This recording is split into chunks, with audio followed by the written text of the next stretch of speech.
Bonjour, je vous propose quelques exercices dont le but est de reconnaître certaines isométries à partir des images de deux points distants. Alors ici, je vous donne un rectangle ABCD dans le sens direct et de centre haut.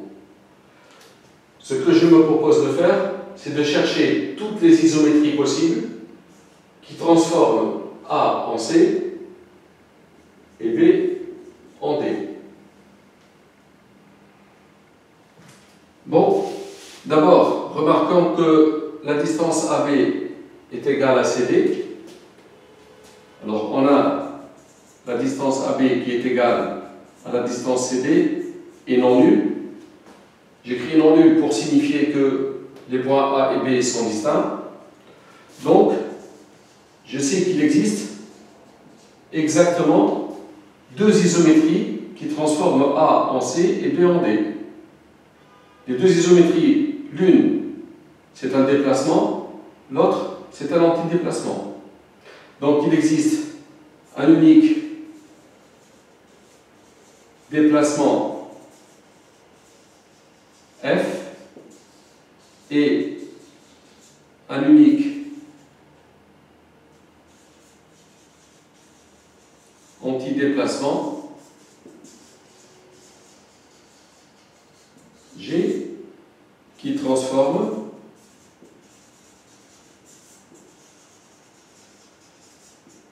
A en C et B en D.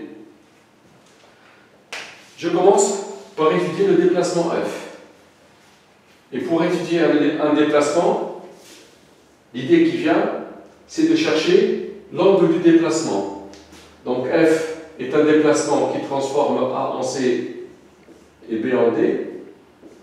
L'angle du déplacement F est ABCD.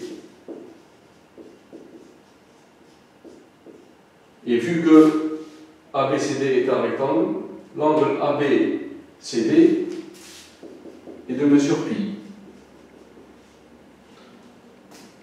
Un déplacement d'angle non nul est une rotation. Donc F est une rotation d'angle pi.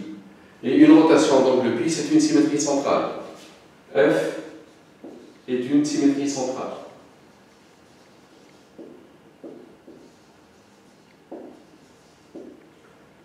Comme F de A c'est égal à C, eh bien, on a une symétrie centrale qui transforme A en C. Le centre, c'est le milieu de AC. Alors, F, c'est la symétrie centrale de centre haut, milieu de AC. Pour reconnaître maintenant l'antidéplacement, G est l'antidéplacement qui transforme A en C et B en D. Première chose,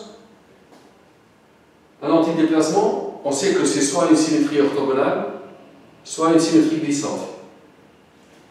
Si c'est une symétrie orthogonale, comme l'image de A est égale à C, l'axe de la symétrie serait la médiatrice de AC. Et l'image de B, c'est D, l'axe de la symétrie serait la médiatrice de BD. Mais seulement, la médiatrice du segment AC n'est pas la médiatrice de BD. Donc G n'est pas une symétrie orthogonale. G est une symétrie glissante.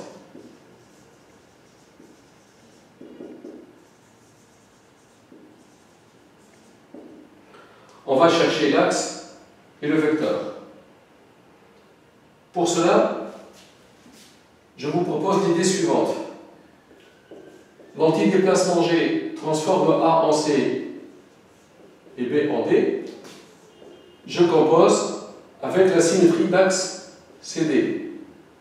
Par la symétrie d'axe CD, l'image de C, c'est égal à C, et l'image de D, c'est égal à D.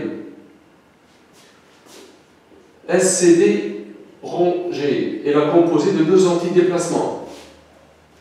G est un antidéplacement et symétrie orthogonale est un antidéplacement. La composée de deux antidéplacements est un déplacement. Donc ceci est un déplacement qui transforme A en C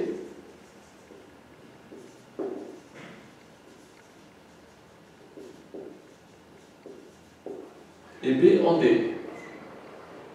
Et on sait qu'il existe un seul déplacement qui transforme A en C et B en D. Un déplacement est défini à partir de l'image de deux points distincts. Et F, c'est un déplacement qui transforme A en C et B en D. Donc, SCD rangé n'est autre que F. Et F, c'est la symétrie centrale de centre O. SCD rangé, c'est la symétrie centrale de centre O. Je compose à gauche par la symétrie d'axe CD. Donc SCD rond, SCD rangé, c'est SCD rond SO. SCD rond SCD, c'est l'application identique. Je trouve G, c'est la symétrie d'axe CD rond la symétrie centrale de centre O. Et ce que je vais faire maintenant, c'est décomposer la symétrie centrale de centre O en deux symétries orthogonales. On sait qu'une symétrie centrale se décompose en deux symétries orthogonales où les axes sont perpendiculaires en haut. Donc G, ça va être SCD rond S delta rond S delta prime, ou delta et delta prime, qui vont être de droite perpendiculaires et qui passent par O. Je vais choisir delta parallèle à CD pour obtenir une translation ici. Delta parallèle à CD et elle passe par O, parallèle à CD et elle passe par O, c'est la médiatrice de AD. Alors delta, c'est la médiatrice du segment AD. Delta prime va être perpendiculaire à delta et delta prime passe par O. Delta prime est perpendiculaire à delta et elle passe par O. C'est la médiatrice du segment AB.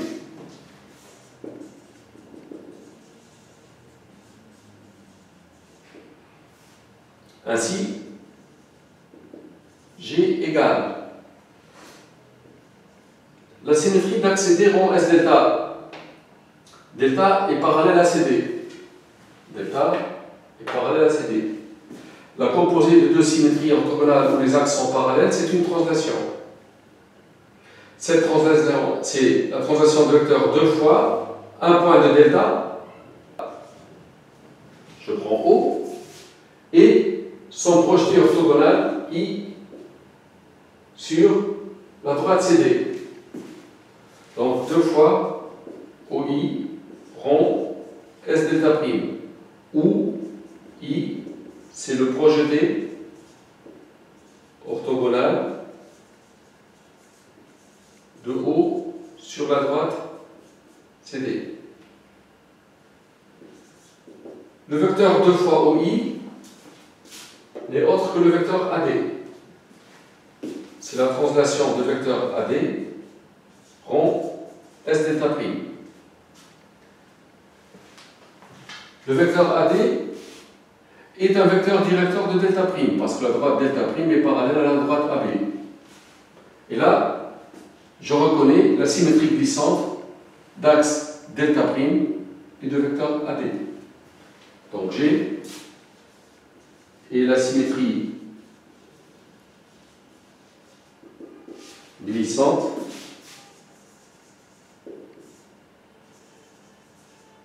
d'axe delta prime et de vecteur AD.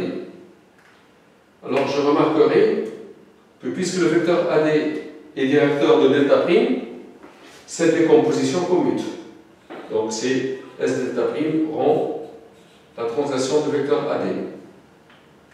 Et regardez bien, si je considère la symétrie orthogonale d'axe delta prime et la translation de vecteur AD, par cette symétrie glissante, l'image de A, donc soit j'effectue l'image par la symétrie d'axe delta prime pour trouver B, puis je translate de vecteur AD par la translation de vecteur AB, AD, B, A pour image C, je trouve que A pour image C. Et B, pour trouver son image, j'effectue l'image de B par la symétrie d'axe delta prime pour trouver le point A, que je translate par la translation de vecteur AD pour trouver le point D. Ça, c'est la première application. La deuxième application, on garde ce rectangle ABCD et on va chercher toutes les isométries qui transforment A en D et B en C. Alors la distance AB est égale à CD différente de 0, donc il existe un unique déplacement F et un unique antidéplacement G qui transforment A en D et B en C. Je commence par le déplacement. Il transforme A en D et B en C. L'angle du déplacement, c'est AB DC. Et l'angle AB DC, c'est l'angle nul. Et on sait qu'un déplacement d'angle nul, c'est une translation. F est une translation. Comme f de A, c'est D, donc f, c'est la translation de vecteur AD, tout simplement. Pour l'antidéplacement, G, c'est l'antidéplacement qui transforme A en D et B en C. La première chose à voir, c'est si G est une symétrie orthogonale. Si G est une symétrie orthogonale, c'est que, comme l'image de A, c'est égal à D, l'axe de la symétrie est la médiatrice de AD. La médiatrice de AD, c'est cette droite delta. L'image de B, c'est C. Donc si G est une symétrie orthogonale, l'axe est la médiatrice de BC. La médiatrice de BC, c'est toujours la même droite delta. Donc, je remarque que si je considère la symétrie d'axe delta, l'image de A, c'est D, l'image de B, c'est C. Donc, par la symétrie d'axe delta, on a l'image de A qui est égale à D, et par la symétrie d'axe delta, l'image de B, c'est égal à C. Donc, soit delta, la médiatrice de AD. S delta de A, c'est D, et D, c'est G de A. S delta de B, c'est C, et C, c'est G de B. Donc, la symétrie d'axe delta et G coïncident en deux points. S delta et G sont deux antidéplacements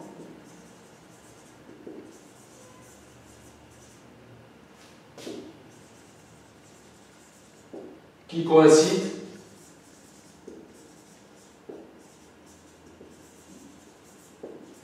en deux points distincts. Donc tout simplement, G, c'est la symétrie d'axe delta. Il ne faut pas chercher plus loin. Situation suivante. On donne un losange ABCD tel que le triangle ABD soit équilatéral dans le sens direct. Donc cet angle c'est pi sur 3. on veut chercher toutes les isométries qui transforment A en D et B en C. Eh bien, la distance AB est égale à DC non nul. La distance AB est égale à CD non nul. Donc, il existe un unique déplacement F qui transforme A en D et B en C. Et il existe un unique antidéplacement G qui transforme A en D, B en C. On commence par le déplacement. Soit F, le déplacement vérifiant F de A égale D et F de B égale C. L'angle du déplacement F et AB DC.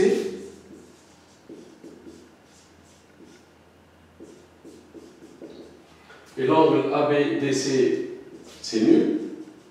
Donc F est une translation. Un déplacement en angle nul est une translation. Une translation qui transforme A en D. F, c'est la translation de vecteur AD. Là, il n'y a pas de problème. On s'intéresse maintenant à l'antidéplacement. Donc, soit G,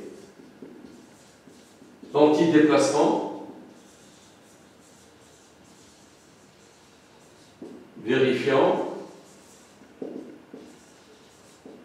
G de A égale D et G de B égale C. G de A égale D et G de B égale C. D'abord, cet antidéplacement, soit c'est une symétrie orthogonale, soit c'est une symétrie glissante. On va voir si c'est une symétrie orthogonale. Si c'est le cas, l'image de A est égale à D, l'axe serait la médiatrice du segment AD. G de B égale C, l'axe serait la médiatrice de BC. La médiatrice de AD n'est pas égale à la médiatrice de BC. La médiatrice de AD est distincte de la médiatrice de BC. Donc G n'est pas une symétrie orthogonale, c'est-à-dire que G est une symétrie glissante.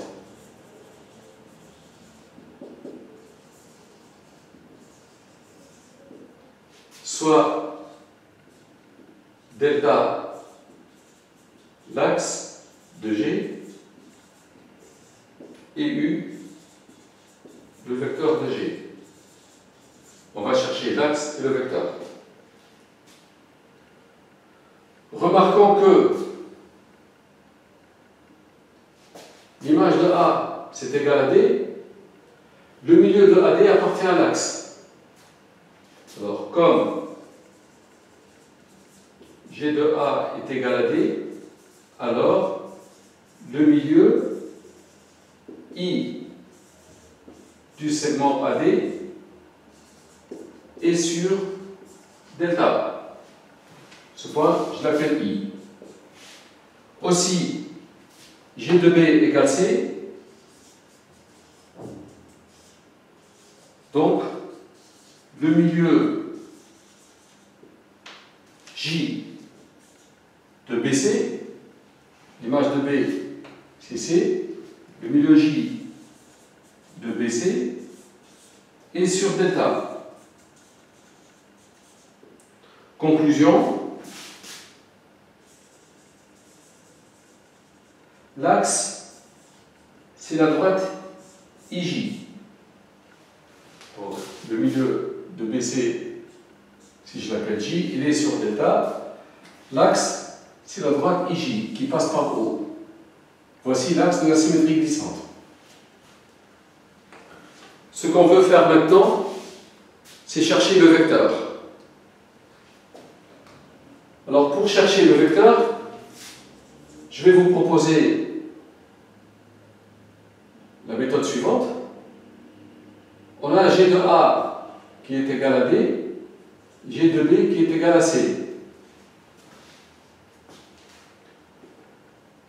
a l'image de A et l'image de B. Dans cette configuration, je vais proposer de chercher l'image de D, soit D' d'image de D.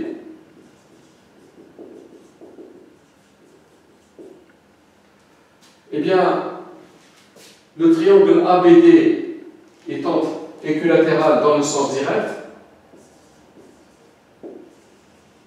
le triangle ABD est équilatéral dans le sens direct, donc ABD dans le sens direct, donc son image par G, c'est-à-dire DC, D', donc le triangle DC, D' est équilatéral dans le sens indirect. Les antidéplacements opposent les mesures des angles. Alors, DC, D', DC, D' est équilatéral dans le sens indirect, c'est-à-dire on tourne de D, puis C, puis D', on tourne dans le sens négatif. Triangle équilatéral dans le sens indirect, on trouve le point B. Ensuite, D' est égal à B, c'est-à-dire G de D est égal à B, tout simplement. G de B est égal à D. Et puis, on va dire que G rond G, c'est B ici. On va chercher G rangé de A, c'est G de A, c'est-à-dire D, et G de D, c'est B. Et on sait que G rangé, lorsque G est une symétrie glissante de vecteur U, G rangé, c'est la translation de vecteur 2U. L'image de A, c'est B. C'est-à-dire que 2U est égal à AB. U, c'est 1/2 de AB. 1/2 de AB, c'est le vecteur IO. Le vecteur IO est directeur de delta, donc on voit bien que G est la symétrie glissante. G est donc la symétrie glissante d'axe delta égale IJ et de vecteur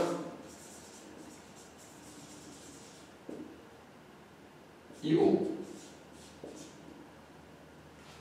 La droite IJ, c'est la droite IO.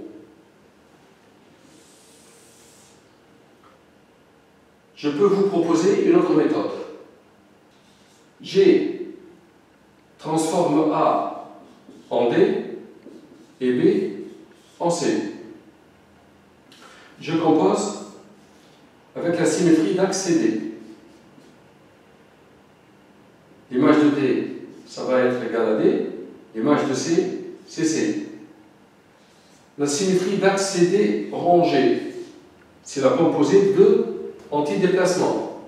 C'est un déplacement. C'est un déplacement qui transforme A en D et B en C. Le seul déplacement qui transforme A en D et B en C, c'est la translation de vecteur AD. Donc SCD rangé, c'est la translation de vecteur AD. Je compose à gauche par la symétrie d'axe CD. Donc SCD rond SCD, c'est l'identité, et je trouve G égale la symétrie d'axe CD composée avec la translation de vecteur AD. Bien. G, c'est SCD rond la translation de vecteur AD.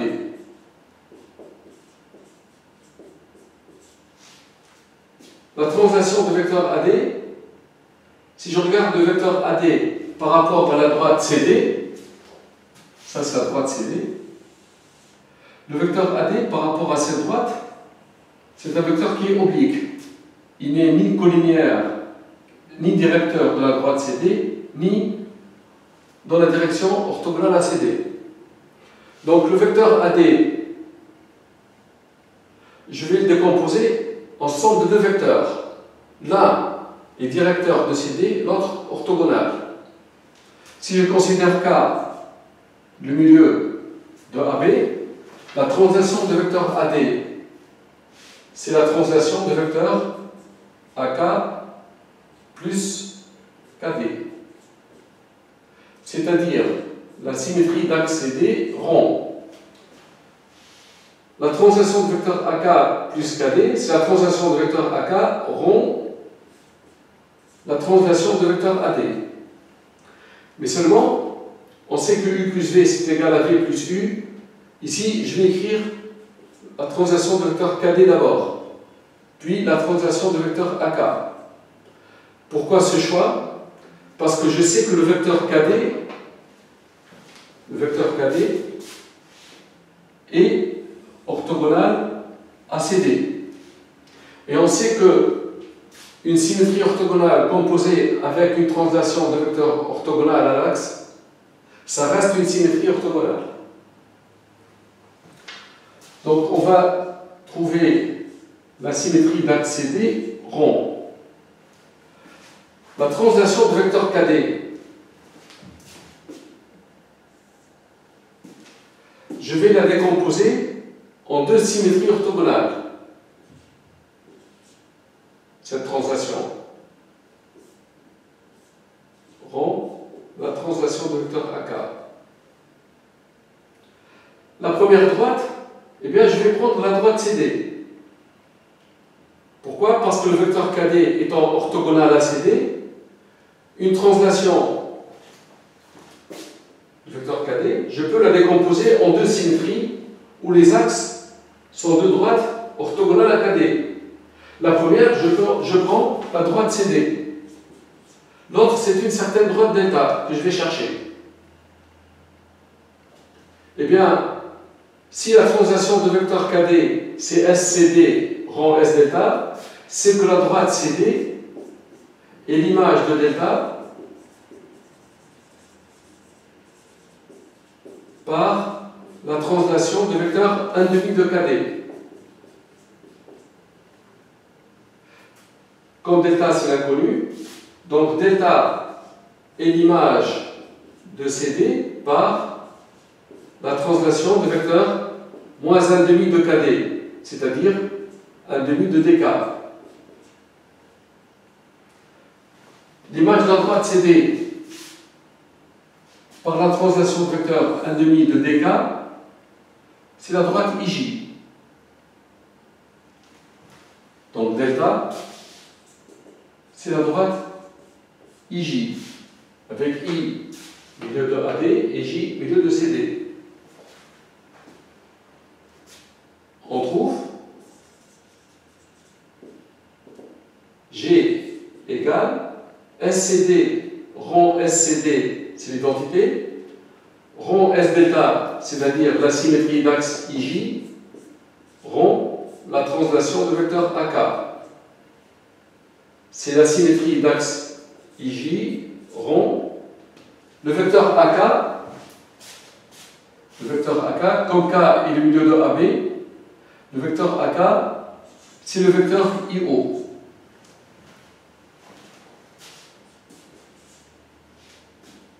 Donc c'est la translation de vecteur IO. Et la droite IJ, c'est la droite IO. Et on retrouve, puisque IO est un vecteur directeur de la droite IO, G, c'est la symétrie glissante d'axe IO et de vecteur IO.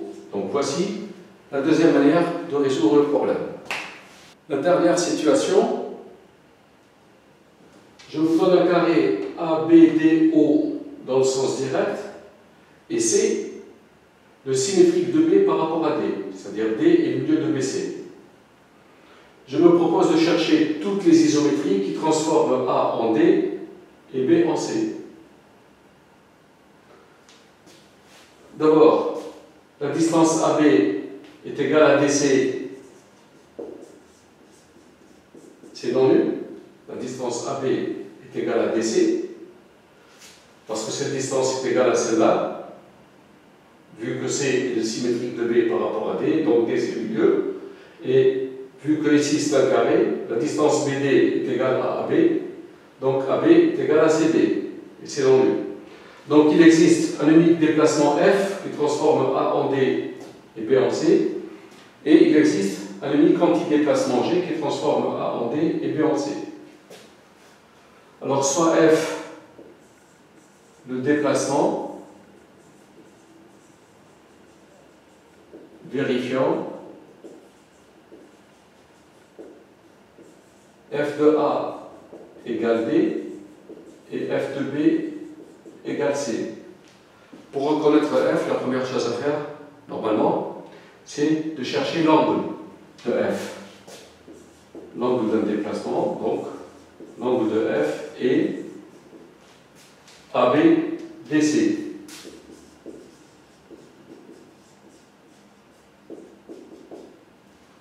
L'angle AB DC, le vecteur DC est égal au vecteur BD, qui est égal au vecteur AO. Donc c'est l'angle AB AO. Et l'angle AB AO, vu qu'on a un carré, c'est pi sur 2. Donc F est une rotation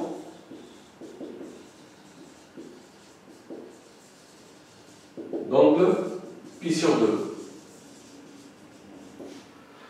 Pour chercher le centre de cette rotation, on sait que F de A est égal à D, donc le centre de F est sur la médiatrice de AD.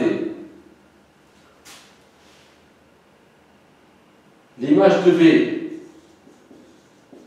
est égale à C, donc le centre de F est sur la médiatrice de BC. Le centre de F est sur la médiatrice de AD. La médiatrice de AD, c'est la droite OB.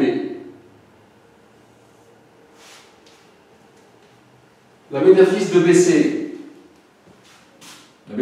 BC, c'est la droite OD.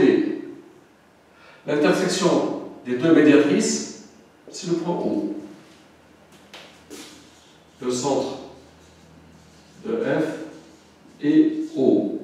Conclusion, F, c'est tout simplement la rotation de centre O et d'angle pi sur 2.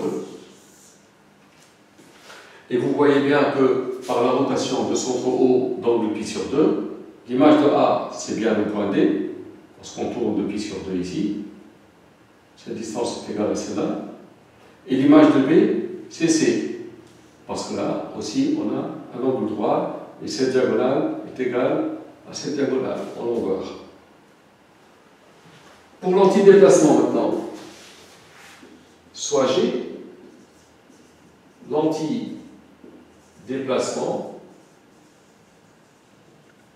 vérifiant G de A égale D et G de B égale C.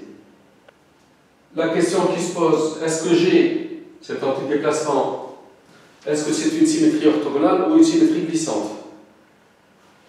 Si G était une symétrie orthogonale, comme l'image de ACD, l'axe serait la médiatrice de AD, la médiatrice de AD, c'est-à-dire la droite OB, et comme l'image de B, c'est C, l'axe de la symétrie serait la médiatrice de BC.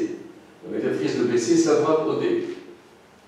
Mais seulement, ces deux médiatrices, ce n'est pas la même droite, donc la médiatrice du segment AD n'est pas égale à la médiatrice de BC. Donc G n'est pas une symétrie orthogonale, G est une symétrie glissante. Soit delta à l'axe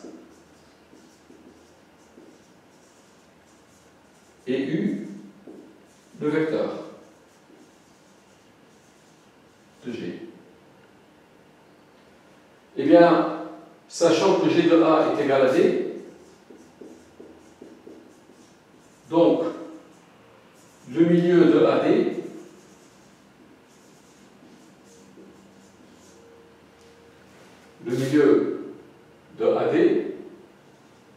donc le centre de ce carré, est sur delta. G de B est égal à C, donc le milieu de BC est sur delta. Le milieu de BC est sur delta. Le milieu de BC, c'est D. C'est-à-dire, D appartient à delta.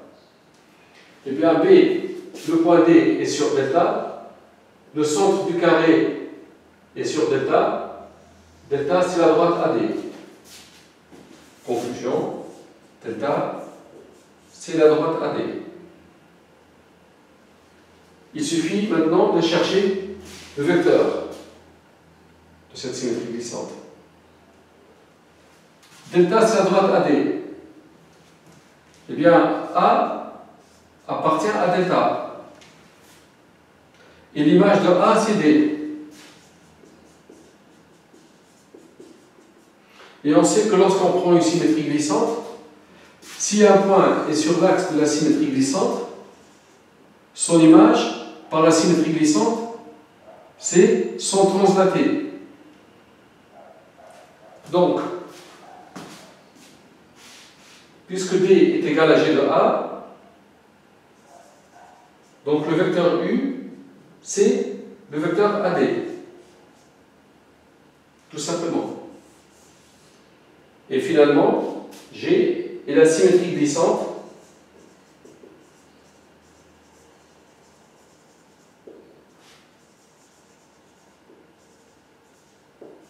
d'axe à droite AD